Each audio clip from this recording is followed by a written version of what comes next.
In today's short video, we're gonna have some inside digging and sharing regarding recent huge IPO of DIDI in Wall Street.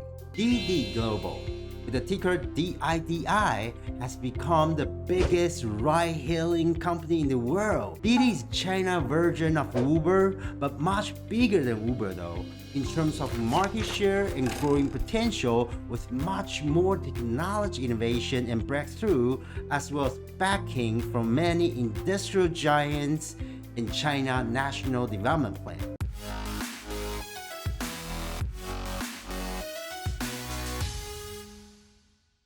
What's up guys, this is Barro, aka Investmentor. Thanks for your time and watching.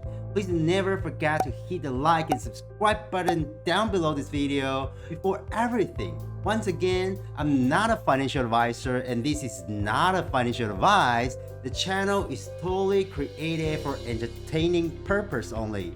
So please always do your own research and analysis before every trading and investment, okay? But do remember me when making some money, please. Okay, let's start from here. So, DIDI Global, with the ticker DIDI, has become the biggest ride-hailing company in the world. If you have not been aware of that yet. DIDI is China version of Uber, but much bigger than Uber though, in terms of market share and growing potential, with much more technology innovation and breakthrough, as well as backing from many industrial giants and China National Development Plan. DIDI, China version of Uber, had its IPO in New York Stock Exchange on June 30th. It's the mostly expected Chinese-linked IPO in Wall Street after Alibaba's IPO in 2015. The IPO price was at $14, which is considered a decent price by most of Wall Street analysts. Despite some regulatory and political risk emerging nowadays, the price moved up and down between $12 to $18 the first weeks after IPO. Even CNBC Mad Money Jim Cramer also touted in the public that he would get as many shares as he can to strongly backing the DIDI. Besides, according to many Wall Street actors, DIDI is much undervalued at the IPO price, and the short-term upside potential could be from $25 to $50, which is about 80 to 250% of return potential in the short run. I just had a live stream last week to talk about the big news from Wall Street about DIDI IPO. Please also check into the links in the description box down below this video to have enough information for you to have better ideas and thoughts. No more than a week after DIDI's IPO, Chinese government effectively showed who is the boss by launching the cybersecurity probe of DIDI and other similar US listed companies. On the 5th trading days after the IPO, shares of DIDI plunged almost 20% after Chinese authorities removed the company from App Store worldwide. This is to stop new subscribers adding while the country runs its security probe. But current users can definitely continue to use the service. So the impact is obviously controllable by China government. Or maybe we can see that as like holding the power to boost DIDI and some of the related stocks later on. News of the regulatory crackdown in China has sparked a substantial sell-off in DIDI. The stock dropped more than 20% in mid-trading day, falling to well below its initial IPO price right after the crackdown launched. The cybersecurity crackdown also put further selling pressure on some China's biggest technology names, including Alibaba, JD.com, Baidu, and so on. Chinese technology index trading in Hong Kong exchange also fell as much almost 2% on the day after, to approach its lowest level since last November. DIDI's offering was the second largest US IPO for a Chinese firm on record.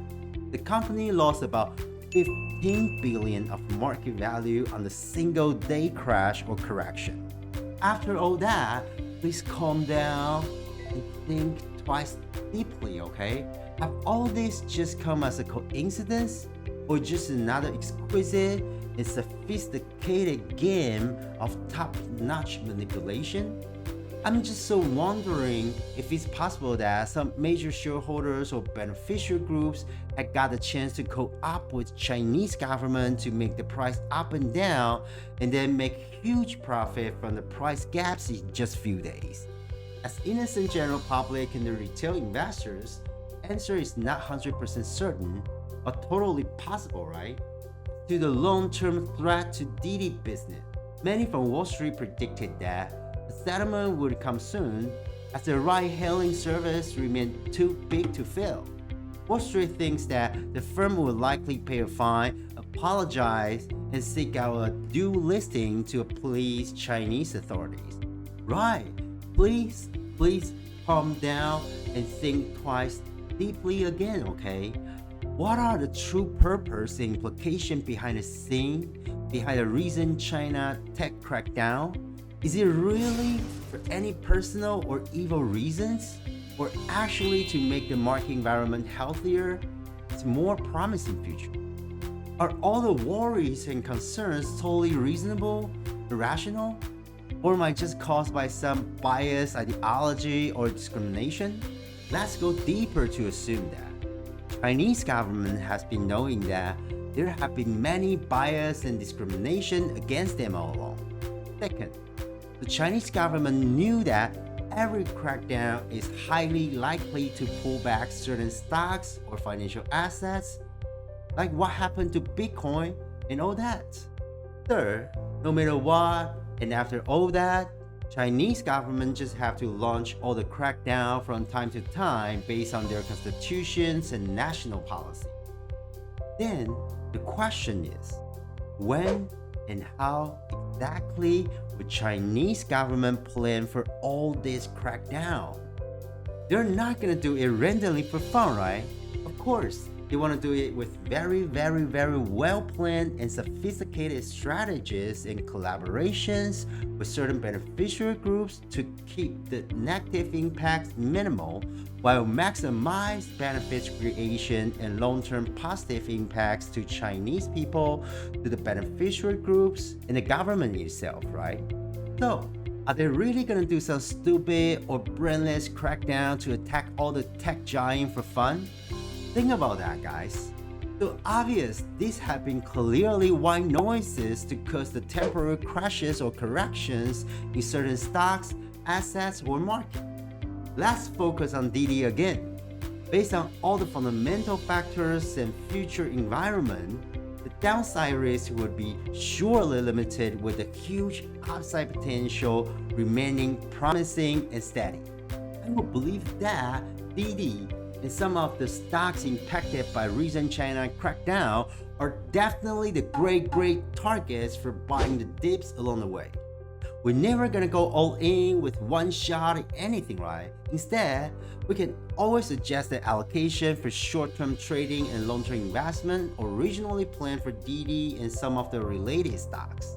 Based on my experience in the past working with all those corporate giants and financial institutions, it's not hard at all to tell the odds from many market events, including the recent China crackdown, so-called political risk by many in the public.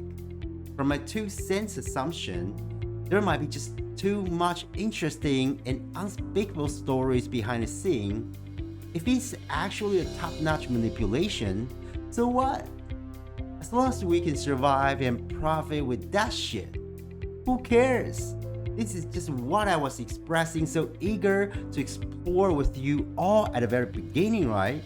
I'm not talking nonsense or crying for fun, okay? It's all based on my connections in Wall Street and Hong Kong, as well as the working experience in the past 10 years. I will definitely have more insight digging and sharing about many potential manipulation in the past, as well as in the future. Alright, as always, I'm really hoping to create something insightful and helpful for your trading and investment now and then. Please leave any of your thoughts and comments, and never forget to hit the like and subscribe button down below this video to stay tuned and updated. Let's have more in the next one. See you.